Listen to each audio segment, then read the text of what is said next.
A warm welcome to yet another biography event. My name is Kai Bird, and I'm the director of the Leon Levy Center for Biography, a wholly unique institution hosted by the Graduate Center of the City University of New York and founded by Shelby White and the Leon Levy Foundation in the year 2007. I want to thank Shelby for her steadfast support to the Biography Center. It is her vision that makes this program possible. I also want to thank Karen Sander and her team at the GC's Office of Public Programs for also sponsoring this event. Please note that our next event will be this coming Tuesday, December 13th, when D.T. Max will be discussing his short biography of Stephen Sondheim. This will be in person, but also live streamed. Please mark your calendars and register for this and all our other events on the Leon Levy website. But tonight I'm delighted to be able to interview the Pulitzer Prize winning biographer Stacy Schiff about her new book on Samuel Adams, which I think has now been on the New York Times bestseller list for at least a month. Stacy has garnered universal acclaim for her style and scholarship in biographies of such figures as Cleopatra, Ben Franklin, and Antoine de Saint-Exupéry. Her life of Vera, Mrs. Vladimir Nabokov, won the Pulitzer Prize. Saint-Exupéry was a Pulitzer Prize finalist, and a great improvisation, Franklin, France, and the Birth of America, won the George Washington Book Prize and the Ambassador Book Award. In 2015, she published the #1 bestseller, The Witches, Salem, 1692, which the New York Times hailed as, quote, an almost novelistic thriller-like narrative. But we are here tonight to discuss her brand new biography, The Revolutionary, Samuel Adams. Please look for all these books online at bookshops.org, a site that will lead you to your local independent bookstore. And for those of you who are actually here in person, please note that books will be sold in the lobby, where Stacy will be available to sign them after our conversation. Stacy and I will be in conversation for about 45 minutes, and then we'll take questions from our audience, both virtual and in person. Please click on the chat box if you're virtual at the bottom of your screens to type in your questions, and our Associate Director, Thad Zilkowski, will try to get to as many as he can. Again, thanks to the Leon Levy Foundation for funding this and all our other events. So, Stacy, let us begin. Thank you, Kai. Do you want to explain, or it's not that we don't like each other, it's just that we're observing COVID protocol. over Thanksgiving week. Am I mic'd up? Can everyone hear? But I've recovered. I've tested negative, but I promised Stacy I would stay 6 feet away. I think you just said you wouldn't spit at me, is what you promised. Right. That too. So listen, to begin with, I see that you once quoted E.B. White on his advice to biographers. Quote, "It is best to have strong curiosity, weak affiliations." So what made you curious about Samuel Adams, and what were your weak affiliations, by which I mean your weak prejudices? I think the reason I like that quote so much is just the feeling that you are meant to be open-minded when you start a book, or at least that's my sense, that you're not meant to approach the material with a preconceived notion or with a hardened thesis in some way. You're, I hope, meant to let the material do the talking and to shape both your questions and the narrative that results. And so in this particular case, I think, and in several cases actually, I think I've walked into a book largely just bewildered by my own ignorance of a subject. And that was certainly the case with Cleopatra, where the thing had begun almost as a joke. It was like a dinner table conversation of like, what did Cleopatra do all day? And the fact that we knew so thunderously little about this woman, other than the fact that she wasn't really Elizabeth Taylor, was startling. And so, there had to be something more there. And the fact that she had just kind of wilted into this Halloween costume and the woman had gone missing was what got me started. And in this case, it was not dissimilar. I had been working for various reasons. I've gone back to my book on Ben Franklin, in which Samuel Adams makes a fairly brief cameo appearance. And it just it sort of dawned on me in that way that you sometimes treat secondary characters in your work, secondary subjects, that I knew so very little about him. I will admit it was particularly embarrassing because I'm from Adams, Massachusetts, so the fact that I knew nothing about Samuel Adams was a little bit mortifying. And the more I started to read, the more I was a little confused by where he fit and by how little had actually been dedicated to him.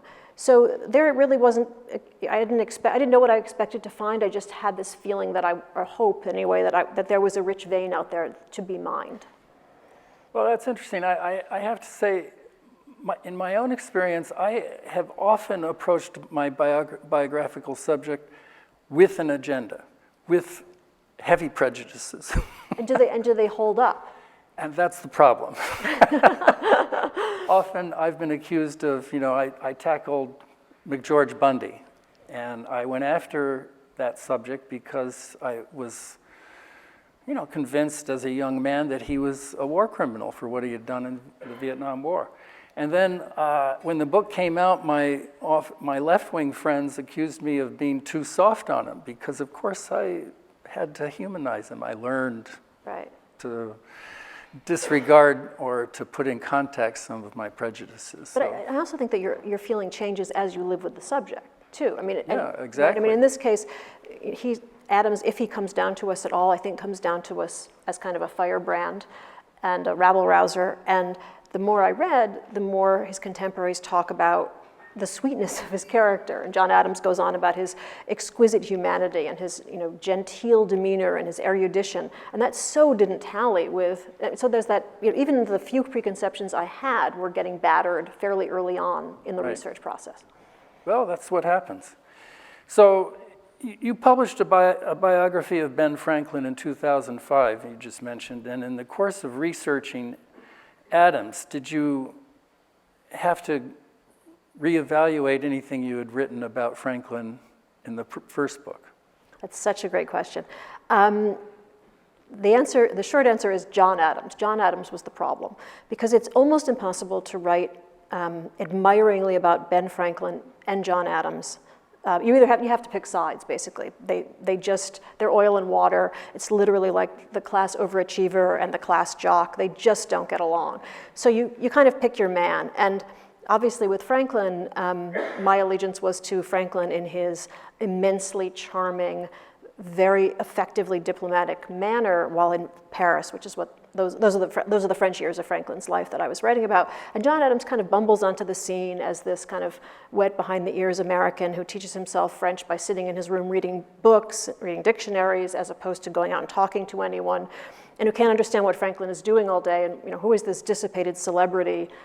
Why isn't he actually accomplishing anything? Is John Adams' take, and actually Franklin is immensely effective in his very European manner, which John Adams doesn't understand. But of course, in this book, John Adams is the life of the party in a way in that he gives us the most intimate view we have of Samuel Adams, his second cousin. And John Adams is actually brought into the revolutionary cause by Samuel, who's a little bit over a decade older.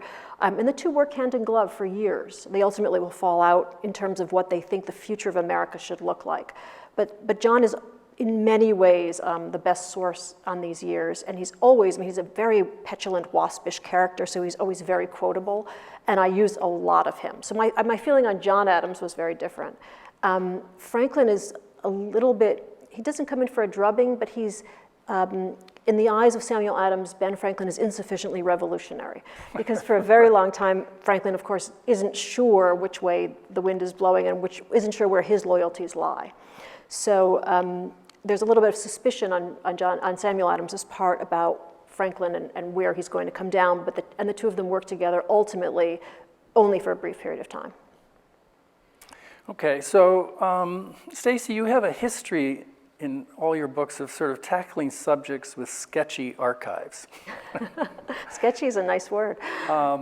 Samuel Adams left a hefty record of journalistic writings, and I gather many of his letters have been published in collected works, but some of his correspondence was burned by him and destroyed. And so were there any real archival treasures to be discovered, or did you not find something that you were expecting or digging for? I feel like with every book, and I don't know if this is your experience, there's always the Holy Grail that never turns up. And it's often something, that you absolutely assumed would turn up. In this case, there is a memoir of Samuel Adams described to us in the 19th century, written by his daughter. And it's, 55 pages on her father. And Wow. failed to turn up. It should have been in the Adams papers, which are at the New York Public Library. I'm pointing in the wrong direction. And it's not. But then there are always things that do turn up, which you kind of didn't know. You didn't know you were going to be able to use them, or they turn out to be a bigger trove of documentation than you had expected. And so I guess the three obvious sources in that sense are the Samuel Adams papers are at the New York Public Library, and we have both sides of the correspondence. So in fact, although his letters are published, no one had ever published the letters to him. And it's in those letters that you see, as you know, you see so much of how he's received, how much he's admired. You get the entire context. There's this charming letter from another Samuel Adams who lives in Cape Cod, who writes to my Samuel Adams and says, I'm honored beyond belief to share your name, but it is kind of a dangerous name to have. And they're the people who stop at Adams's house and retrieve his letters so that the occupying British Army can't get his papers. There are people who are writing anti-slavery petitions who try to enlist Adams in their efforts. So you see a lot of whom he's communicating with, how he's viewed, the respect with which he's being treated by his correspondents. And you get more of the kind of domestic scene as well, because his letters with his wife are there. And then there's a tremendous wealth of material in the British archives. Because although Samuel Adams, of course, never sets down on a piece of paper, I happen to be sitting around while 342 chests of tea marinated in Boston Harbor, the Crown officials in Boston are all writing back to London about what these hot-headed radicals are up to. So, and they're writing often because, of course, it's their obligation to do so.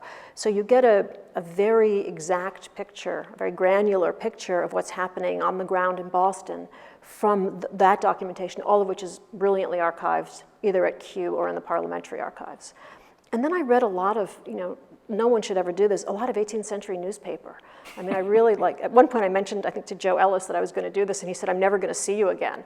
It's just I read through the decade of Boston Gazettes where Adams is writing religiously under at least 30 pseudonyms, because you get so much. You get what's for sale, and you get what people's preoccupations are, and what the weather was, and when there was an earthquake, because there are always earthquakes in Boston.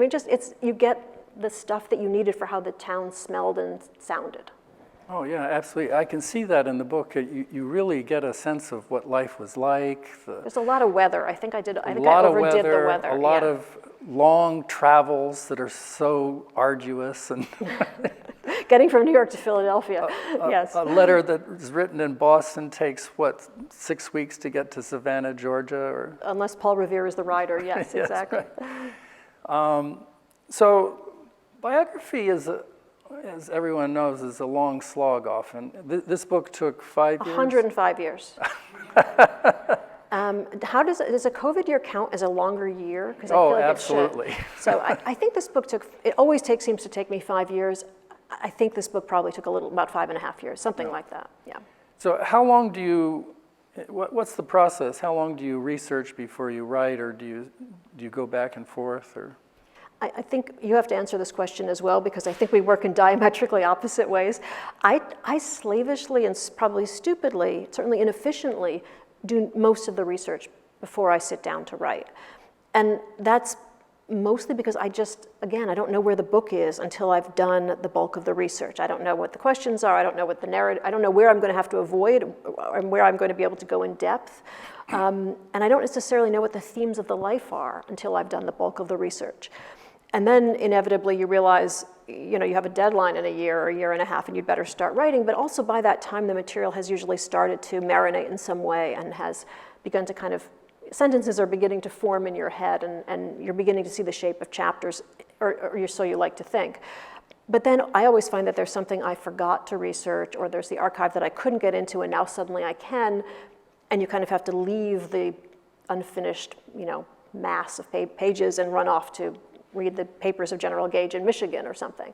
So there are always interruptions along the way, but I like to have done most of the research before I start. And you do like 2.5 years? I do like 3 years of research, and it's so frustrating. It feels like endlessly grocery shopping for the meal you never make. And it just like That's a good way it to just feels describe. like it's never going to come to anything, and then just suddenly you turn a corner and it begins to. And every time it just feels to me like I've never been this frustrated before, and it just I do it every single time. But you do the opposite, right? I do exactly the opposite, I confess. And So how do you know where to start when you haven't finished all your research?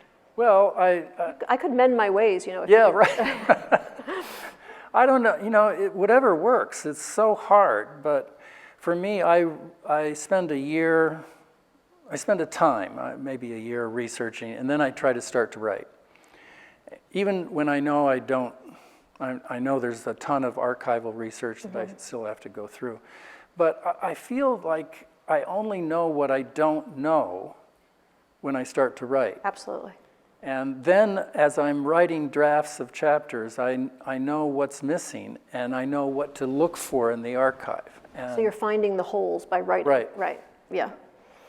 and I think the other difference, I think I confessed to you once, I don't write from an outline. I was never going to say that in front of an audience. I don't write from an outline either. So have you ever tried to write from an outline? My very first biography on John McCloy, I wrote often most of the chapters from an outline. And that's one of the reasons the book took 10 years. Because my outlines became so meticulous. I was so insecure. It was my first biography. I, was over-researching, and I was over-outlining A, B, C, Roman numeral 1, New York Times article, interview. And, it took longer to write the outline than it did the chapter. And I've since learned that it's much more fun to get up in the morning and say, well, I'm going to write that anecdote, and that'll get me started, and then you see where it goes.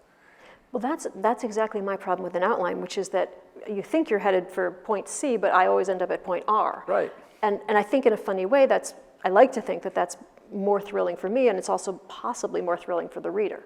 But I would never have anticipated where I was going to end that day. I mean, by the end of your measly 2 or 3 pages, or in your case, 20 pages that you can write in a day.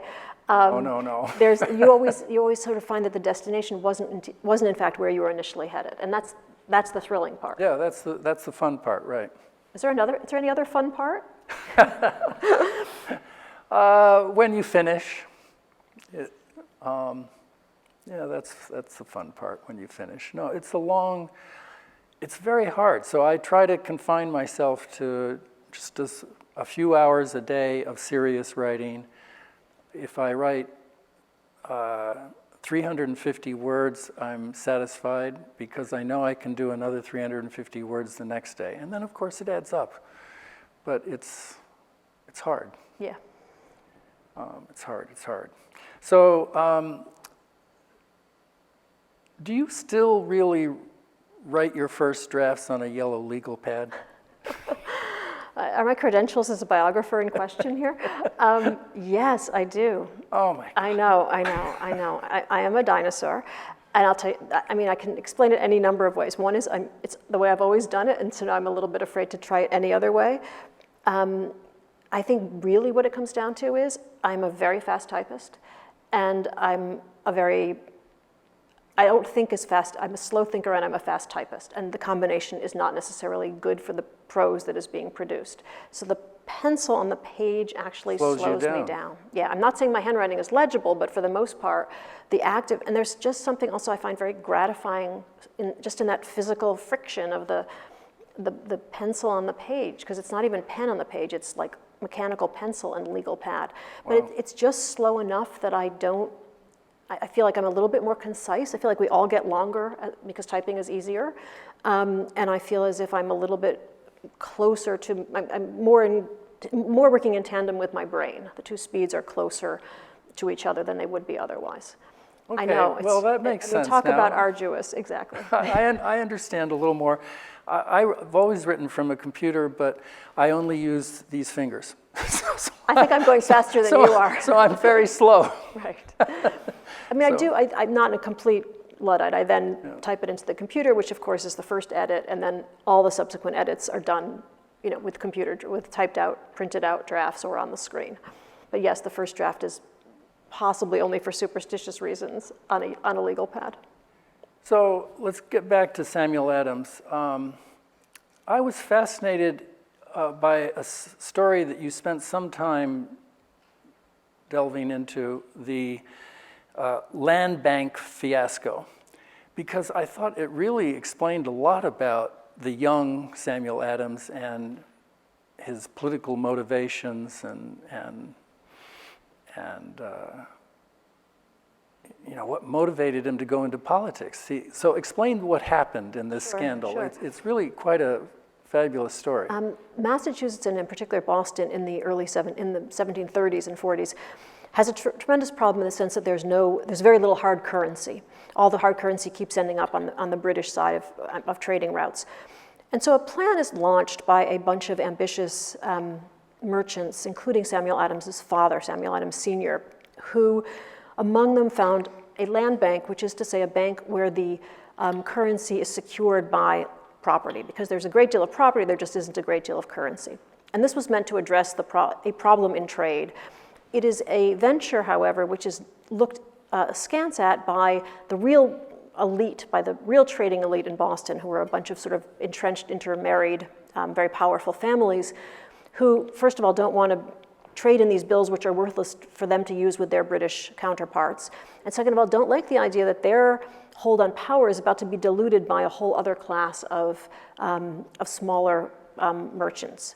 So they immediately, once this bank is founded by 9 directors, including Samuel Adams Sr., they immediately object, and they take their objections to the royal governor, who had initially encouraged the idea, immediately sees that this is a populist ploy of some kind, starts writing to London hysterically about what are we going to do? We've got to shut this venture down, and if we don't, the government will be toppled by it. So he really kind of just overreacts, begins to compare it to the South Sea bubble.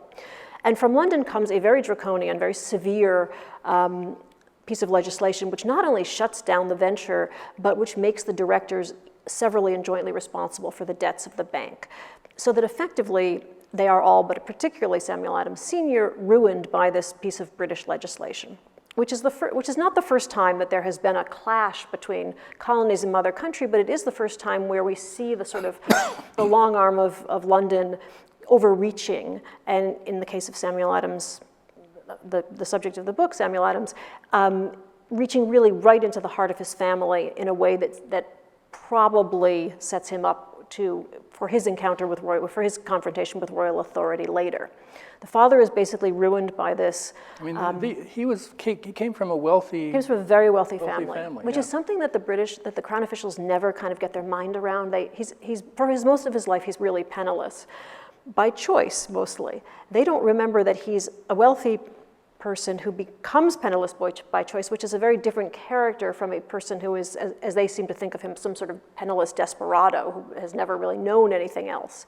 And they think of him as a man of disappointed ambition as opposed to someone who has really just devoted his life to politics and to ideas. So Samuel Adams Sr. will lose his fortune. Samuel Adams Jr., our Samuel Adams, ends up defending himself against sheriffs who try to repossess the estate to this settle. Is an incredible this goes story. on for years. It's astonishing. They want to sell his house, and the Right. sheriff comes to auction it off, and he's standing in front. I mean, this. It's great, and this is where the 18th century newspapers come in, because you see the sheriff will advertise the house, the property for sale, and then you'll get this very sort of, this very this very sort of muscly Samuel Adams ad in the next week's paper saying, if anyone tries to buy the house, they're going to have to basically deal with the authorities. So you can see this kind of confrontational back and forth. And he keeps his house, right? And he manages to keep the house, exactly. But it is the sort of first showdown with royal authority, and interestingly, it is a confrontation that will come up. It becomes the sort of the gold standard for how out of control things are. When the Stamp Act things get bad, after the Boston Tea Party, people will say it's like the land bank all over again. Things are calibrated. The chaos is calibrated by land bank standards afterwards. Right. So it becomes very personal, this lesson in politics. It's the crown doing something that is without consultation, and it hurts him personally, and he successfully defends his house. But I get in your narrative, he acquires a lot of class resentment at this point. So this is what drives a lot of his politics. I don't know if the class resentment, and so much so, it took me a long time to realize, oh, I get this. This isn't just an objection to overreach from the UK. This is also a real resistance to the privileges that have been amassed by this very tight oligarchy that is essentially running New England. I'm not sure how much of that is borne out from the land bank and how much of that is just, if you observed Massachusetts government in action, you would have noticed that the same two families had basically, among them, claimed every major position and major title, and also were essentially doing all of the business themselves. So that brings us to Samuel Adams' sort of friendship and political partnership and rivalry and complicated relationship with John Hancock, who is a very wealthy man and throws his money around and they're exact opposites, but they end up being revolutionary collaborators, right? Explain this relationship. They're kind of the odd couple of the book. Samuel Adams is a very austere man, as I've said, of very decorous demeanor, but very much invested in ideas and in sort of old world purity and virtue. And his emphasis is really on equal access to opportunity. John Hancock is a very frivolous character.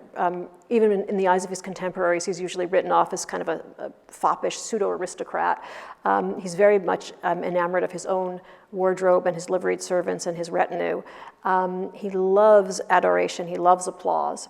And Samuel Adams will very cleverly bank on Hancock's embrace of public applause by enlisting him in the radical cause, by seeing to his political career, and assuming that that will also help the opposition party because Hancock's immense fortune will come in very handy to the opposition. So this will both please Hancock and get the opposition effort off the ground. So it's a marriage of very dissimilar temperaments who at various junctures will fall out. At one point after the Boston Massacre, for about 2 years, John Hancock swears he's never going to speak to Samuel Adams again and hopes never to see him, which the Crown officials in town exploit, hoping that this will somehow neutralize the opposition party. They will become vile enemies to each other in the Continental Congresses when Hancock really begins to find Adams, arrogant and irritating in the extreme, and he'll go back to Boston and really blacken Samuel Adams's reputation really for posterity. I mean, that's part of the reason why he's ill-remembered afterward. But despite all of that, the two work very closely together for years. Yeah, Adams is just relentless in manipulating him. He's just, he knows that he can get him to do what he wants. He can use his money to influence people. It's a remarkable manipulation. There's one Crown officer who talks about how John Hancock is basically a fool being led around by Adams, right? So he's very much responding to Adams's cues. They spend some of the most intimate moments of their life together since they're both in hiding when Paul Revere rides out to Lexington to warn them that they're likely to be arrested, and the two of them are sort of in a ditch together for part of the late morning as the first shots of the revolution are fired. So, but despite that, there is this increased tension between them, which will get worse over the years. So much of your portrait of the pre-revolutionary Adams, Samuel Adams, is about his writing, about his sort of tabloid newspaper writing, and his 30 pseudonyms. I mean, my God. How did you decipher all those pseudonyms? That must have been those 18th century newspapers. In some cases, they had already been identified by a grandson who had written about him. And so a lot of them are published under, as these are the works of Samuel Adams. So he has identified a great number of them. There was a previous scholar, Kay Menand, the mother of Luke Menand, actually the New Yorker writer, who had for years worked on Samuel Adams. And she had identified additional pseudonyms, which were not in those pages. And I was lucky enough to have her research. And then there's this marvelous archive. The Massachusetts Historical Society has this newspaper collection by a Boston hardware store owner with the felicitous name of Harbottle Door. And Harbottle Door, in 1765 began to sense that something was happening around him. So I think it's kind of the way we feel today. History was somehow being made, and he begins to keep a complete collection of all the Boston newspapers.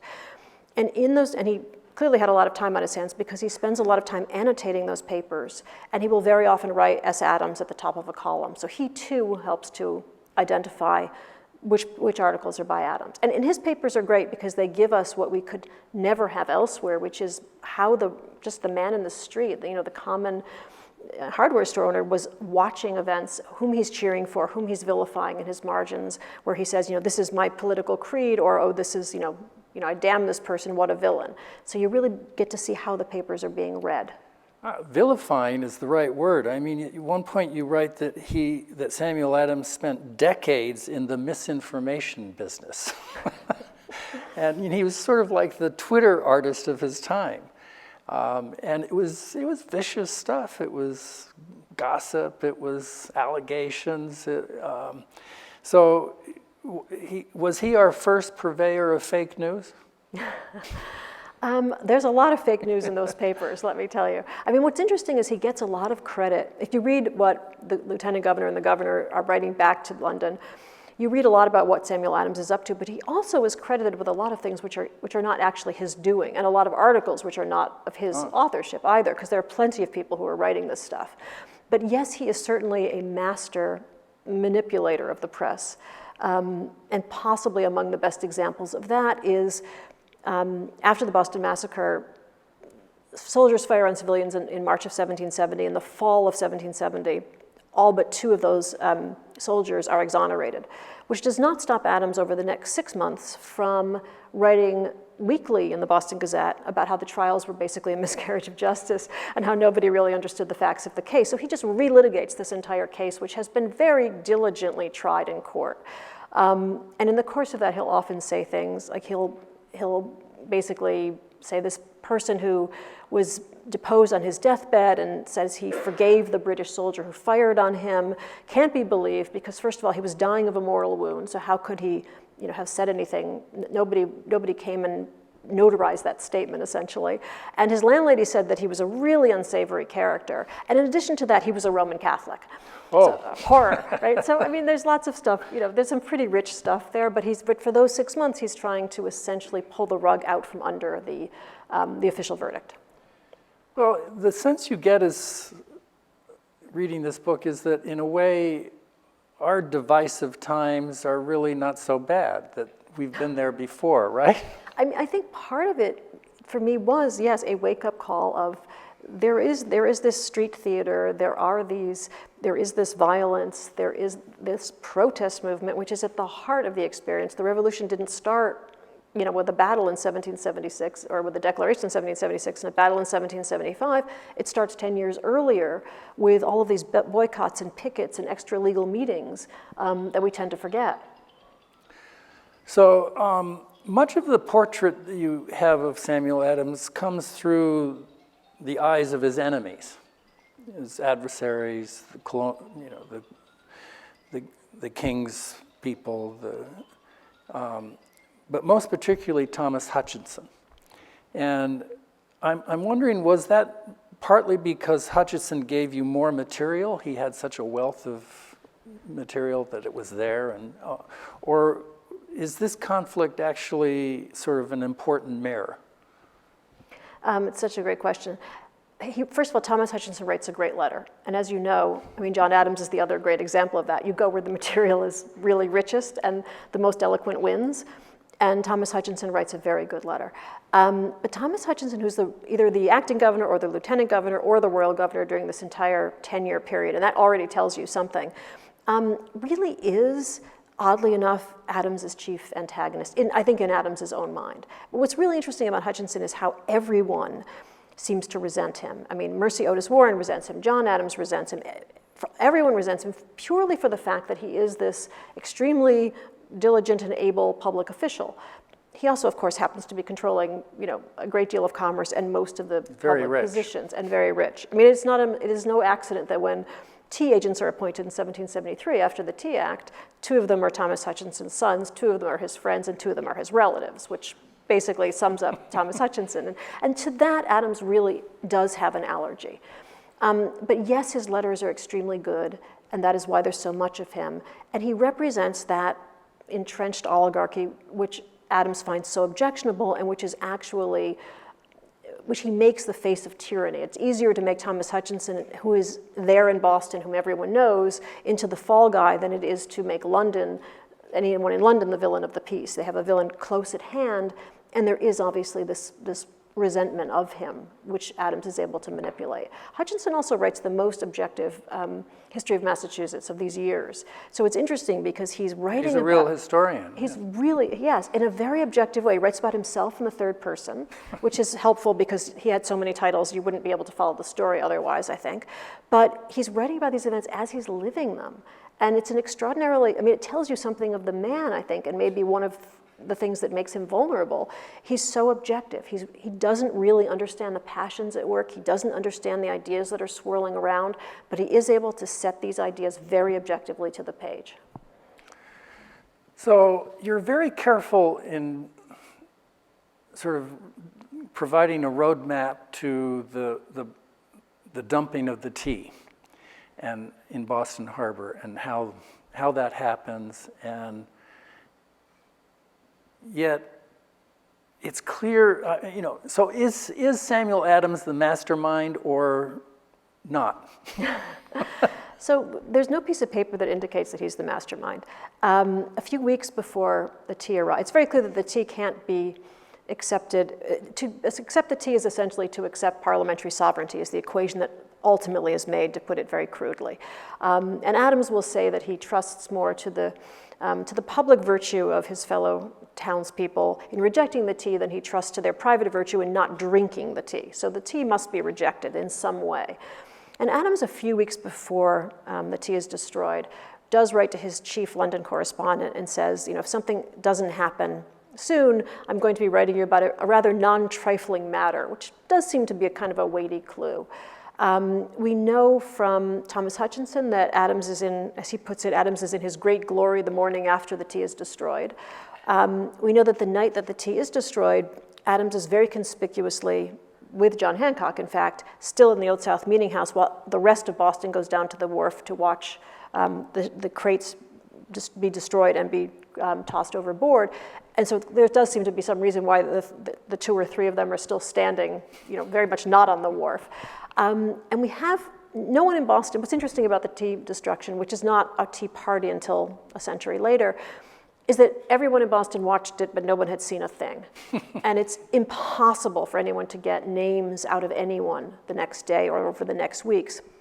But from the 12 people who are deposed in London weeks later, there are accounts, because they're able to speak their minds without any fear of retribution. And in each of those accounts, Samuel Adams is named as the chief proponent, the person who was moving the tea meetings along, the person who was dictating the measures which were being taken down by other people. So he does seem to be the prime mover. I mean, he clearly knew what was going to happen. Whether he's very wily to sort of keep his fingerprints. Yeah, it's definitely the no fingerprint school of destruction, and he does see it as, for him this is a noble affirmation of American liberty. This is not a lawless destruction of property, which is a way you could argue it. But it's also clearly a very much a joint action. I don't think there is a single mastermind here. So you also sort of firmly conclude that there is no evidence that Samuel Adams had independence in mind as a goal all along. And you're careful to sort of show step by step his evolution. And yet your narrative also makes it clear that he's a very wily provocateur, and that of all the founding fathers, he's the earliest to arrive at the flirtation with independence. Is that I think that's fair. I mean, interestingly, every founder makes a statement as late as 1775 about the fact that independence is nowhere on anybody's mind. How much you want to take that at face value or not is, I think open to argument. I think for many years, Adams has his heart set on redress, not on any kind of break, any kind of rupture. The common wisdom has often been that in 1768, when soldiers marched for the first time into Boston because of much of the street unrest, Adams crosses a Rubicon, that the occupation of Boston in the fall of 1768 determines him that there must be a break with the mother country. I don't see that. I don't see it anywhere on the page. I don't see it anywhere in his writing. He mentions independence as something from which London should shy. London should be careful, or there will be this severing of the cord between the colonies and mother country. But he doesn't. There's no full-scale embrace of it, which may just be a very canny. It was not a word, obviously, that one used aloud. It was a very dangerous word at the time, and it was a word that put other people off. So you would have been very careful to not, too much overexcite the popular imagination. But I really don't think he gets there quite that early. I think it takes a while. Right. I noticed in one of your footnotes that you cite William. You read the footnotes. I'm so pleased. I love reading the footnotes. That's where all the good stuff is. That's right? Where all the good stuff is that, your editor says is too detailed to put in the narrative, right? Well, at one point in one of your endnotes, you quote William Appleman Williams, the great revisionist historian of the Cold War, who I hadn't realized had written about Samuel Adams, and he sort of takes the position that, well, he was sort of closer to independence as a goal than most of, but this is a big issue among the historians of the Revolution, right? So where does your book fall among all the historians and the biographers? How do you see yourself as taking a position slightly different or more radical than the previous biographers? I think the only thing I would say that really differentiates it is just that these are the unsanitary years in a way. These are the years where the rough and tumble, backroom politics are really at work. I mean, John Adams talks very eloquently about the change in hearts and minds of Americans and how that change precedes, the revolution that we know that on the battlefield. And I think we forget that decade and how important that decade is, and the evolution in thinking, the enormous evolution in thinking that it took from, something like the land bank scandal to I'm willing to lay down my life for American independence, yeah, it's which a is big an leap. Enormous leap, and it takes place very, very quickly.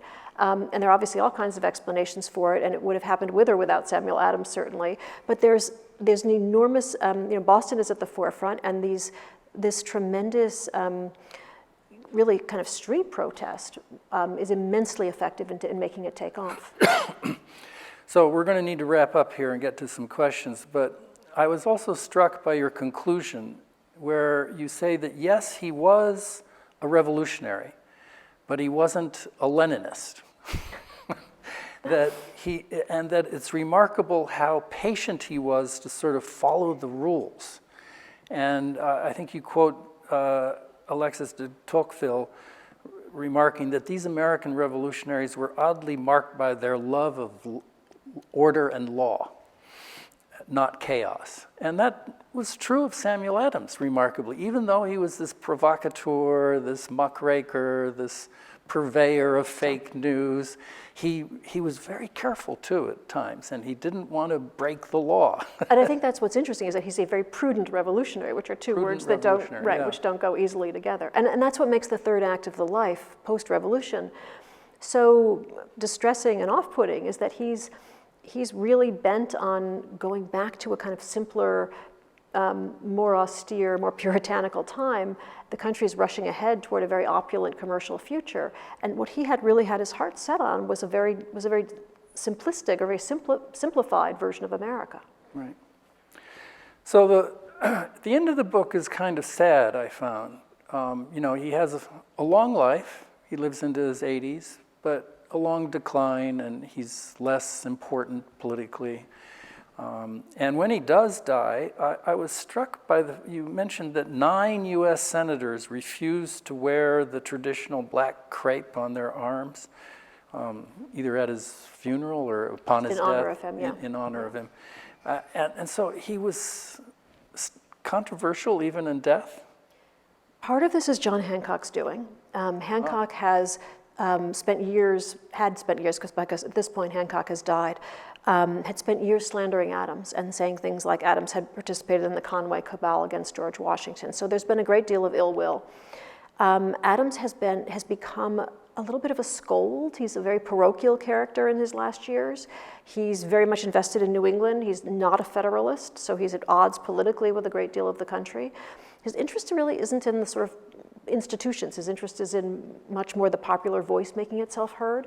And for that reason, he kind of glides into irrelevance. And so there's a real sense of honoring his memory. I mean, Jefferson in particular, honoring him as the sort of patriarch of liberty and realizing that on some level he has outlived his usefulness. Okay, on that note, maybe we should turn to some questions We've from outlived our usefulness, yeah. our virtual audience and our real audience here. Please. Yeah, I have two short questions. Number one, what was the relationship between Samuel Adams and John Adams in terms of the Revolution? And secondly, why was the use of pseudonyms so widespread at the time, and 30 seems rather excessive? Let me take your questions in reverse order. Pseudonyms were the common use of the day throughout the colonies, not only in New England. And the pseudonyms are hilarious. I mean, some of them we can understand, they make sense, like a chatterer or determinatus were two of Samuel Adams' pseudonyms. Some of them, I think we have no idea why he wrote as Alfred. I mean, I would love to know why he was Alfred for some things. And sometimes he uses them, he in particular will use one, he's Vindex, for example, when he's retrying the Boston Massacre trials, and he uses Vindex throughout. There are certain pseudonyms where he clearly feels more comfortable, and he'll recycle them over and over again. And it can be confusing because sometimes other people will write under the same pseudonym in another colony. So it's a little bit of dance of the veils all around. But it was just the manner of the day. You wrote anonymously. In some cases, it was an open secret who you were. I mean, it's interesting when you read the letters of Thomas Hutchinson to see when he says, oh, that's clearly Adams, and he's wrong. Or when he says, that's clearly not Adams, and he's wrong. You know, it's interesting to see who reads what. And let me go back to John Adams with that. There's one fascinating moment where Samuel Adams publishes an excerpt from Shakespeare, from Henry VIII, because it's an example of the king countermanding an order by his courtiers, which is about to offend his people. So he saves his people's liberties by basically telling his courtiers that he's not going to do what they want him to do. And Adams publishes this in the paper, and John Adams doesn't realize that it's Samuel who's put it there. And he says, oh, it's so interesting that should be in the paper. I was just thinking of that scene. But he doesn't realize his cousin has actually just published it. Otherwise, the two of them are in very close contact. As I think I said, John is a little bit younger. Samuel recruits him. Early on, when the Sons of Liberty in Boston want John Adams to do something, they will, for example, write to him and say, you know, we'd love you to do this for us. P.S. Your cousin sends his regards, which is kind of like, of course you'll do this for us. So there's clearly a feeling of authority coming from Samuel. John is a little starstruck when they first meet. They oddly enough didn't seem to meet until the early 1760s. And when they do, writes John, they both of them agree that Thomas Hutchinson posed a greater threat to American liberty than any other person in the world. So there's clearly, they come together with this great aversion on both of their parts. And John repeatedly over those next years will sound a little starstruck in Samuel's presence. You know, his cousin's, you know, writing all these things for the newspaper. He's making the political engine purr. He's a man of such steadfast integrity. He's a man of such resourcefulness. And they're very closely working together until, as I think I said, towards 1790, after the Revolution, they begin to fall out politically. John has very different ideas for where the country, for what the proper political architecture of a republic is from what Samuel believes. And they have this very warm but disagreeable correspondence at the end of Samuel Adams's life. Question from Zoom. See if I can get it up here. Sorry. What did you learn, if anything, about America in crisis that might be helpful in understanding the current moment? Wow, where to begin? You know, I think that the evolution in thinking was something that resonated a lot with me today. You can see how far Adams takes the country from the beginning of the 1760s to really the early 1770s.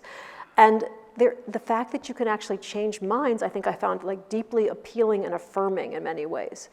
The other thing about this those years that, and Thomas Hutchinson is the poster child for them, that so resonated with me, and I think speaks to us today, and I don't know that it presents a solution, is how much income inequality can upset a republic, can so undo a society. Because in fact, much of the objection to this, as I said, this elite, which is basically running New England, is very similar to the way I think we today feel about the 1%. And a lot of this resentment will then find its way into these channels, which will ultimately lead the colonies in a direction which I think nobody would have anticipated earlier. So I'm not sure there's a lesson there, but I think there's a resonance there. Hello. I'm very interested in sort of Ben Franklin and Sam Adams sort of independently. And you sort of mentioned that Boston sort of determined, or Sam Adams determined, Franklin seemed like kind of a lightweight and as a revolutionary. I'm wondering, though, how much of those distinctions might have just come out of the fact that they're sort of stewing in very different waters. I mean, namely Quaker. I mean, the real distinction being Quaker and the Quakerism, not only the Quakerism of Pennsylvania and its founding, but also then the fight it's having within the frontier with, you know, the Scotch-Irish and the question of weapons and the very, you know what I mean? So and also, frankly, too, the distinction between, I mean, Quakers were also, I mean, Congregationalists were not terrific with Quakers. And so I wonder how much the sort of, there was a cultural distinction born of those different kinds of, you know, theological and ideological positions, and then also, frankly, and guns, and the positions on guns. So Franklin for these years is in London. Okay. I mean, what we so forget, I think, about Franklin is that for nearly 30 years of his life, he's abroad. So he's not only in many ways more cosmopolitan than most Americans, but he's not even really he's not in the colonies. And for that reason, in many ways, doesn't really understand what's happening. I mean, he's hearing secondhand, obviously, what's happening. And when he comes back, is rather surprised by what he finds on several occasions when he comes back. So from Adams's point of view, it's unclear to him whether Franklin has kind of gone native in the UK, or whether he's in Great Britain, or whether he's still a good kind of Republican at heart. And they won't meet, I don't think they ever meet, in fact, until the Continental Congress, which is interesting, because Franklin is abroad so much for those years. To your point about religion, which is actually fascinating, yes, Adams is so deeply and devoutly buoyed by his spiritual beliefs. And this is a man who is serene in his self-confidence because he believes, A, that he's doing the right thing from a completely religious point of view, but also that those ideas are going to prevail. And so he has this kind of sunny self-confidence about him. He, at the same time, is relatively open-minded about religion in a way many people were not at the time. And the best example of that is when the First Continental Congress meets, there is great suspicion of the New England men on the part of the Philadelphians in particular, because they're such Quaker, you hanged our people, say the Quakers to the New Englanders.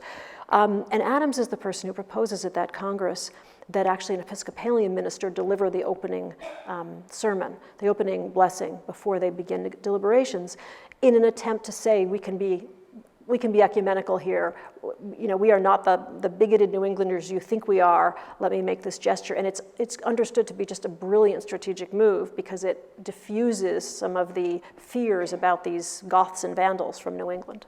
Even though the Episcopal Church at that stage is the Church of England, right? Church of England, exactly. Bizarre. Okay, thank you. Yeah.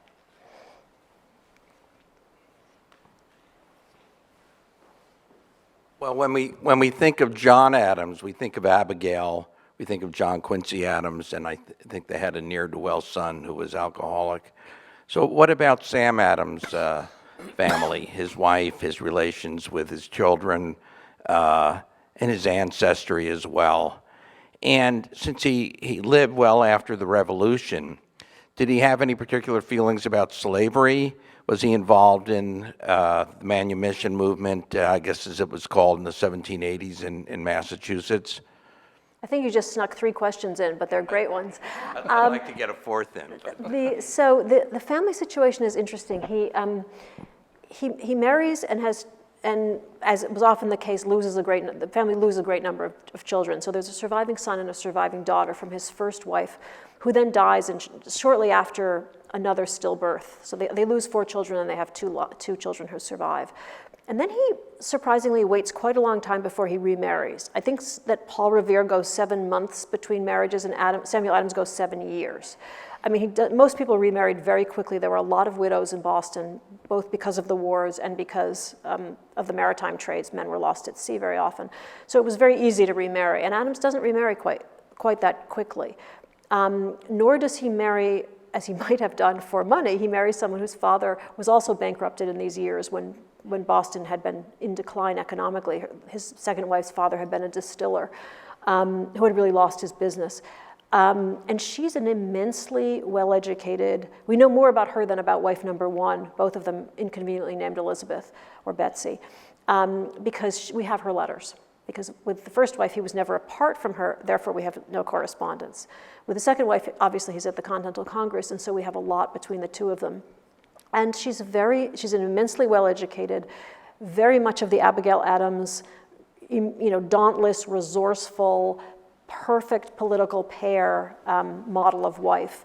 The two of them, he writes to her very often about politics. At one point, he's actually vilified because he writes his wife about politics, and one of his enemies intercepts a letter and says he can't even write a proper love letter to his wife. Look at this, he's writing to her about ideas. Can you imagine? It's very much an equal partnership. And actually, Abigail Adams talks about them when the first or second year that they're married, they come to stay with John and Abigail. And she talks about what a tender and charming pair they are together. But Betsy, number two, is very much of that kind of, they're a cannon in the distance, but don't worry, I'll be fine. Oh, you forgot to leave me money again, don't worry, I'll handle it, kind of, school of wifedom. And in fact, we know she works at some kind of manual labor while Samuel is at Congress because the family have no money. So she's immensely resourceful in these years. And, his enemies are her enemies. She's terrifically loyal, and she's sort of there every step of the way. She will survive him, as will the daughter. The son, interestingly, dies. The son serves in the army, and his health is very bad. He dies shortly after the war. And he, in doing so, leaves his army pension to his parents. So for the first time in his life, only because he loses his son, Samuel Adams has money. And it's a sort of ironic twist that finally, at the end of his life, for this tragic reason, he inherits, quite a bit of money. There was a second part of your question. Oh, slavery. And so, also his ancestry. We're going to be here all night. Well, So as long as you're doing the talking. he's a fifth-generation son of a series of maltsters. He's not a brewer, I'm sorry to report, but the family had been in the malt business for 5 generations. And it is from Henry Adams that both he and John Adams ultimately both descend.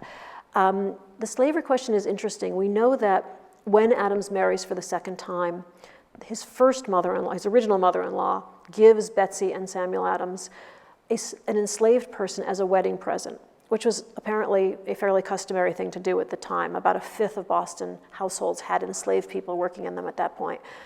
And uncommonly, Adams balks at the gift and says that Surrey, the woman who is being offered, can come to live with them if she's freed. And so he arranges for her to be emancipated, and she does come and live with them for decades. And we know from his correspondence that there are other anti-slavery petitions with which he's involved. Obviously, these are all Massachusetts' attempts to outlaw the slave trade. And they come to nothing. These were throughout the 1760s. And then again, at the ratification of the Constitution, which Adams will approach very hesitantly. He's really not completely convinced by this document. And one of his objections is that it does not include a Bill of Rights, in which he believed there should have been several things addressed, among them freedom of speech and a law outlawing slavery. Thanks.